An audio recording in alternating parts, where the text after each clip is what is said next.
এখন এই ভিডিওর মধ্যে কয়েকটা আপডেট তো দেবই এবং তার সাথে সাথে একটা টিজারের রিয়াকশন করব। তো প্রথমে টিজারের রিয়াকশনটা হয়ে যাক। তো অজয় দেবগন এবং টাব্বুর আপকামিং মুভি কি দৃশ্যম 3 নয়, তার আগে আসতে চলেছে অরমে কাহা দম থা। এটা নীরজ পান্ডে বানাচ্ছেন এবং এটা এপিক লাভ স্টোরি হতে চলেছে বলে শোনা যাচ্ছে।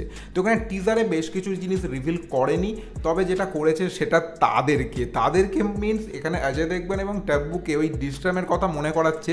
মানে মনে হচ্ছে তারা যেন দৃশ্যমের পর একে অপরের প্রতি আকৃষ্ট হয়ে ভালোবাসা তৈরি হয়ে গেছে, মানে লুকস ওয়াইজ তাদের সেরকমই দেখতে লাগছে।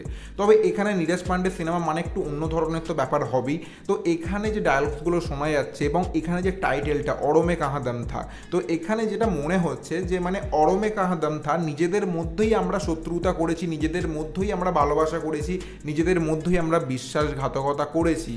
মানে নিজেরাই নিজেদের মধ্যে করেছি, কিন্তু বাইরের লোক তো করার ক্ষমতা থাকে না, নিজেরা বলেই করতে পেরেছি। এইরকম ধরনের টাইটেলটাকে রাখা হয়েছে এবং এইরকম ধরনেরই কিছু জিনিসপত্র আমাদের সামনে বলা হচ্ছে। এবং এই টিজারের প্রথমের দিকে সিনস আছে তারা হোলিতে খেলছে এবং একে অপরকে জড়িয়ে ধরছে, যেন অনেক দিন আগেকার সম্পর্ক তাদের অনেক দিন পর দেখা হচ্ছে। এবং তারপরেই এখানে একটা সিনস আছে যেখানে একটা অ্যাকশন সিন, যেখানে অজয় দেবগন কিন্তু একটা ফাইট করতে দেখা যাচ্ছে। এরকম ধরনের একটা টিজার এখানে আনা হয়েছে। ট্রেলার আসলে আরও বেশি কিছু জিনিস ক্লিয়ার হবে। এরপর কথা বলবো বলিউডের ইতিহাসের সব থেকে ফ্লপ সিনেমা বড়ে মিয়া ছোটে মিয়া। সেটা আসতে চলেছে নেটফ্লিক্সে, মানে ওটিটিতে তার রিলিজ হবে, কিন্তু কবে? 6ই জুন। যারা দেখেননি, যারা পয়সা বাঁচিয়ে নিয়েছেন, তারা এবার নেটফ্লিক্সে দেখতে পারবেন।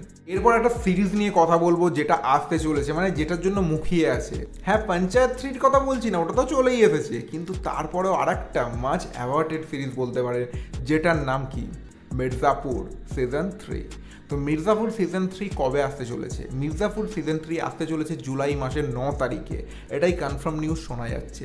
তো এখানে মুন্না ভাইয়া মেবি থাকবে না, এটার জন্য আমি খুবই ডিসঅ্যাপয়েন্ট হয়েছি। তো দেখা যাক সিরিজটা কীরকম হয়, বা অন্য রকমভাবে কি মুন্না ভাইকে ফিরিয়ে আনা যায়, সেটা ট্রেলারই বলবে। তো দেখা যাক পরবর্তী ক্ষেত্রে কী কী আপডেট উঠে আসে এবং ট্রেলার কবে কী আসে।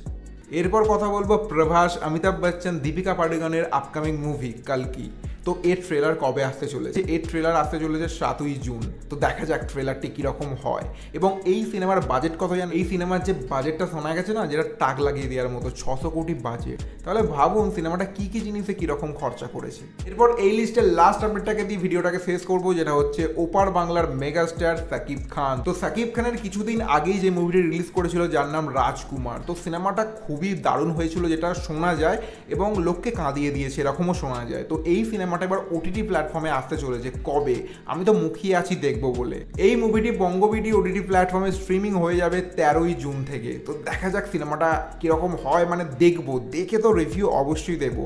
তো আপনারা একটু ওয়েট করুন। তো এই আপডেটগুলো ছিল, আপডেটগুলো আপনাদের কেমন লেগেছে অবশ্যই কিন্তু কমেন্ট করে জানাবেন। তো এখন এখানেই দেখা হচ্ছে পরের কোনো ভিডিও। ততক্ষণ ভালো থাকবেন, সুস্থ থাকবেন, চ্যানেল নতুন হলে ফটাফট সাবস্ক্রাইব করে পাশে থাকুন। তো এখনের মতো